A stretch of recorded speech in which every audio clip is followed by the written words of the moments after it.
Hello, I'm Dane Fortune, and my team and I are going to be going over the art of selling with you today. We'll find the tools to make this masterpiece in Neil Rackham's book, Spin Selling.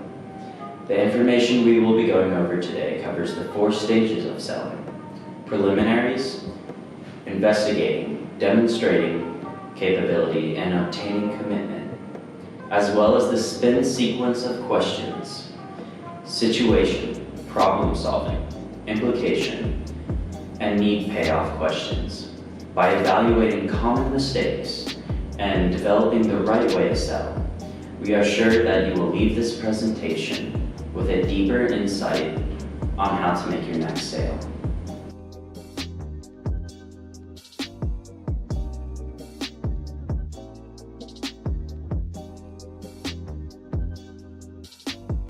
Your first actions when starting a sale will be to introduce yourself and start to lead the conversation towards the objective of your visit, the sale.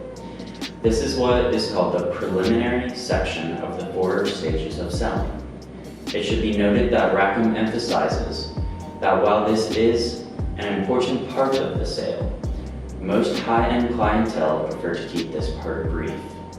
You should have already done your research on the client and sale you plan to make before ever stepping into the room. All in all, your intro should be quick, polite, and to the point.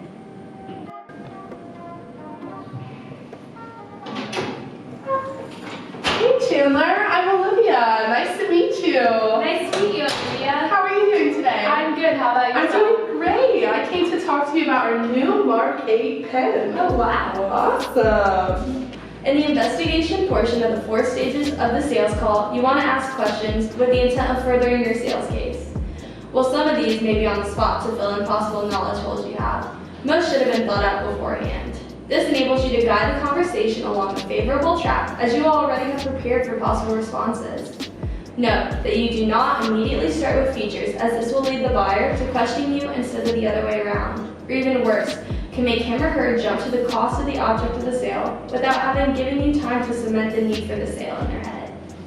Situation questions are where you as the seller fill in your knowledge holes. These questions will be asked with the intent of finding out facts and background information you are unable to find in your pre-meeting research.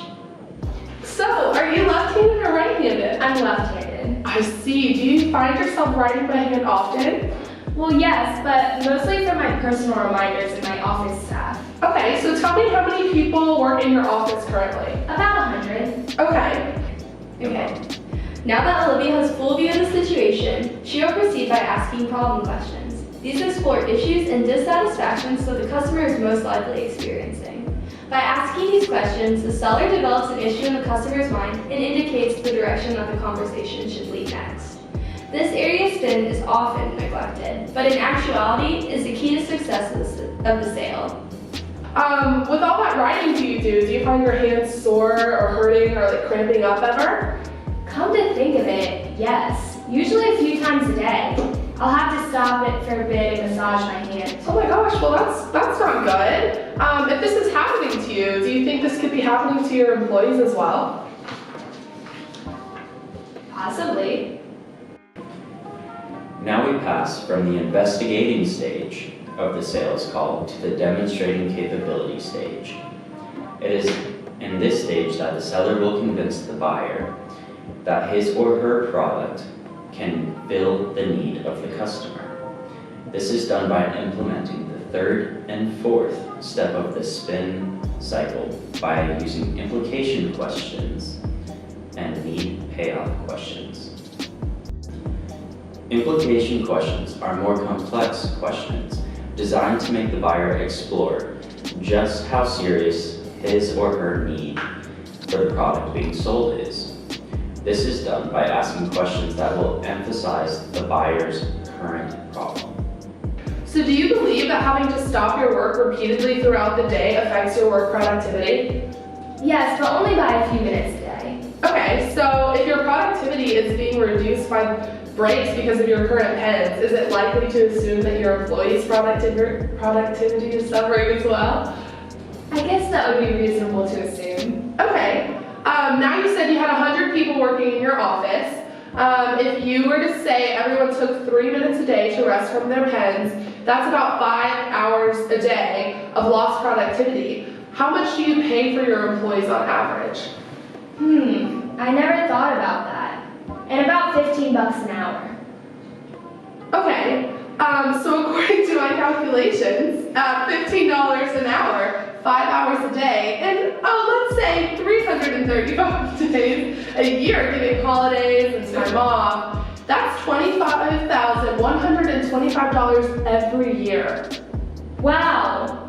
Maybe the problem was a lot more serious than I imagined. With neat payoff questions, the seller will show the buyer how his or her product can mitigate or solve their problem. You should note that the seller is still trying to get the customer to come to this conclusion in his or her own mind, rather than just explaining how the product can solve their issues.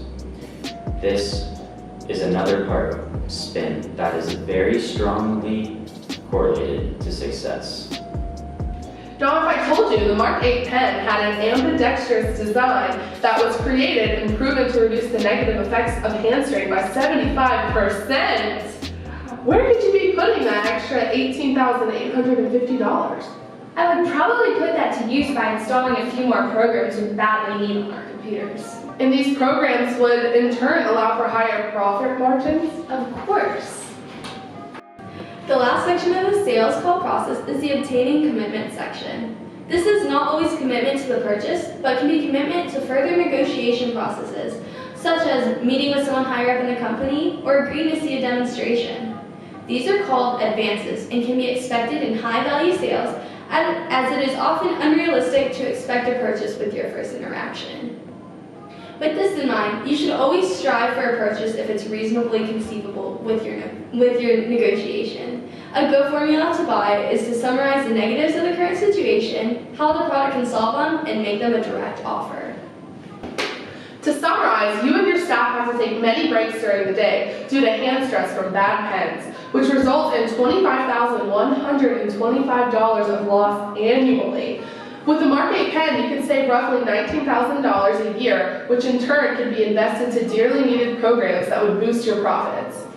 Yes, that is indeed what we have discussed. Well, I would like to sell you 100 pens for $400.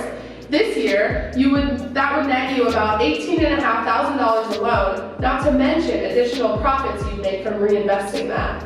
Well, when it's framed that way, I'd have to be crazy to refuse. I have to prepare for another meeting now, but if you stop by my secretary on the way out, she'll fill out your order forms. Well, thank you so much. I know you'll be so excited for this. This is a great investment for you. Thank you, you as well.